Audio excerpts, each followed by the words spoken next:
আসসালামু আলাইকুম। আমি কিয়া রহমান। আমার কুকিং চ্যানেল থেকে আপনাদের সাথে আবারও একটা ব্লগ শেয়ার করছি। আশা করছি আপনাদের কাছে অনেক ভালো লাগবে। আরও একটা সুন্দর দিন, সুন্দর কিছু সময় আপনাদের সাথে শেয়ার করতেছি।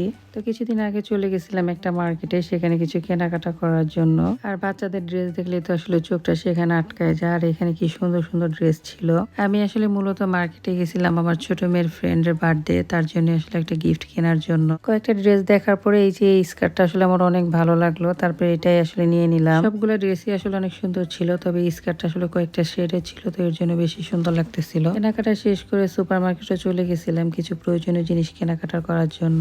তারপরে কেনাকাটা শেষ করে চলে আসলাম বাসায়। আর এই যে এইদিকে আমার ছোট্ট একটা সবজি বাগান। আজকে আসলে আমাদের কিছু জিনিসপত্র আমরা ফেলে দেওয়ার জন্য বের করছিলাম। আজকে আসলে এগুলো বের করে রাখতেছি, কালকে সকালে এসে এগুলো সব নিয়ে যাবে। আমি টুকটাক রান্না বান্না শেষ করে চলে গেছিলাম মেয়েকে স্কুল থেকে আনার জন্য। তারপরে এসে দেখি আপনাদের ভাইয়া হচ্ছে এগুলো সব বের করে ফেলছে। আর এই যে এটা হচ্ছে আমার খুবই শখের একটা মেশিন ছিল, এটা হচ্ছে আজকে ফেলে দিলাম। এগুলো আসলে বাইরে বের করে তারপরে আপনাদের ভাইয়া আবার চলে গেছিল সুপার মার্কেটে কিছু কেনাকাটা করার জন্য। মাঝে মাঝে দেখা যায় সুপার মার্কেটে গেলে একটা কিনলে আর একটা আসলে ভুলে যায়, এরকম অবস্থা হয় আর কি। আমি যখন আসলে কেনাকাটা করতে যাই তখন দেখা গেছে যেটা ভুলে যায় আপনাদের ভাইয়া নিয়ে আসে, আপনাদের ভাইয়া যখন যেটা ভুলে যায় সেটা আমি নিয়ে আসি। যদিও আসলে সংসারের কেনাকাটা আমি খুবই কম করি, আপনাদের ভাইয়া আসলে বেশি করে।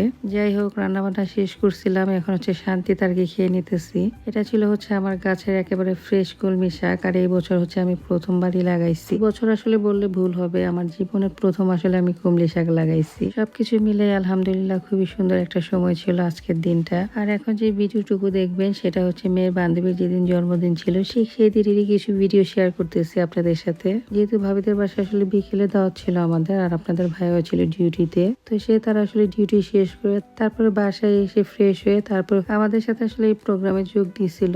কাজও করতে হবে, যে কোনো অনুষ্ঠানেও যাইতে হবে, সাথে পরিবারকেও সময় দিতে হবে। আর এটাই হচ্ছে পরিবারের যে মুখ্য, তার দায়িত্ব। আজকে ছিল এই যে টুনটুনি বুড়ির জন্মদিন, তার জন্য সবাই দোয়া করবেন আল্লাহ যেন তাকে নেক হায়াত দান করে, সামনে যাতে আসলে তার ভবিষ্যৎ আরো সুন্দর হয়। আর এখানে হচ্ছে বাচ্চাদেরকে আমি কেক দিতেছিলাম, যে যেটা পছন্দ করে সবাইকে আসলে দিতেছিলাম। আর এই দুই বান্ধবী তো আসলে গলায় গলায় খাতির, একসাথে হলে আসলে কি রেখেছে তারা কি করে তারা আসলে মনে নিজেই বুঝে না। আর ওদের এই সুন্দর মুহূর্তটা আসলে আমার বড় মেয়ে ক্যামেরায় বন্দি করে রাখছে। ওদের যতগুলো বাচ্চা আছে আসলে যাদেরকে আসলে দেখেন আমার ভিডিওতে, তাদের সবার জন্য দোয়া করবেন, তাদেরকে যেন আল্লাহ তাআলা নেক হায়াত দান করে, সবাই যাতে আসলে মানুষের মতো মানুষ হতে পারে, এই দোয়াটাই আসলে সবাই করবেন। যদি আসলে আজকে প্রচুর গরম ছিল, গরম হোক বা ঠান্ডা, চা ছাড়া তো আড্ডা একদমই জমে না। যাই হোক, আজকে হচ্ছে ভাবি অনেক মজা করে কাচ্চি রান্না করছিল। যদিও আসলে বেচারির প্রচুর প্যারা হয়ে গেছে, কারণ তারা আসলে ইচ্ছা করছিল যে পিৎজা পার্টি করবে। আমার একমাত্র জামাই সাহেব ভাবির হাতের কাচ্চি অনেক পছন্দ করে, পরে আর কি ভাবিকে বলা হয়েছে যাতে সে কাচ্চি রান্না করে। বেচারির আসলে একেবারে জীবনটা শেষ করে দিচ্ছে। আসলে সম্পর্ক যেখানে অনেক বেশি সুন্দর, সেখানে অধিকারের জায়গাটা অনেক বেশি সুন্দর। যাই হোক, সবকিছু মিলে অনেক সুন্দর একটা প্রোগ্রামই ছিল আর কি। সবাই মিলে অনেক আড্ডা দিলাম, গল্প করলাম, তারপরে সবাই মিলে চলে যাচ্ছিলাম বাসায়। এমনিতেও আসলে প্রচুর গরম, তার মধ্যে হচ্ছে কাচ্চি বিরিয়ানি খাওয়া হয়েছে, আরো বেশি গরম লাগতেছিল আর কি। খাওয়ার সময় কিন্তু কোনো অংশই আসলে বাকি রাখা হয় না, একেবারে ফুলফিল খাওয়া হয়েছে আর কি।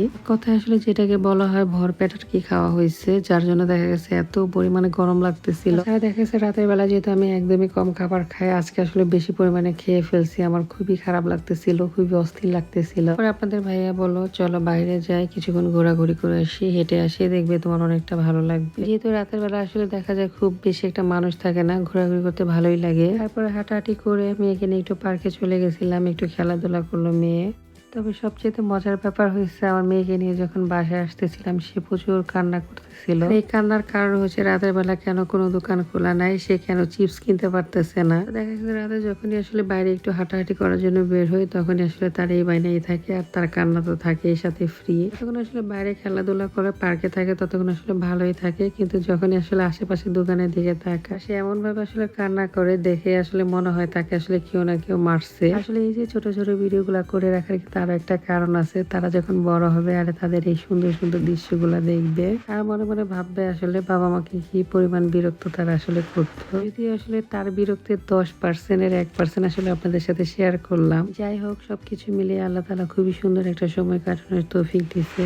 জীবন আসলে অনেক সুন্দর, জীবনের প্রতিটা মুহূর্তে আসলে ভালো খারাপ যেটাই হোক না কেন সবকিছু উপভোগ করেন। ভালো থাকবেন সবাই। আজকের মতো এই পর্যন্তই। আসসালামু আলাইকুম।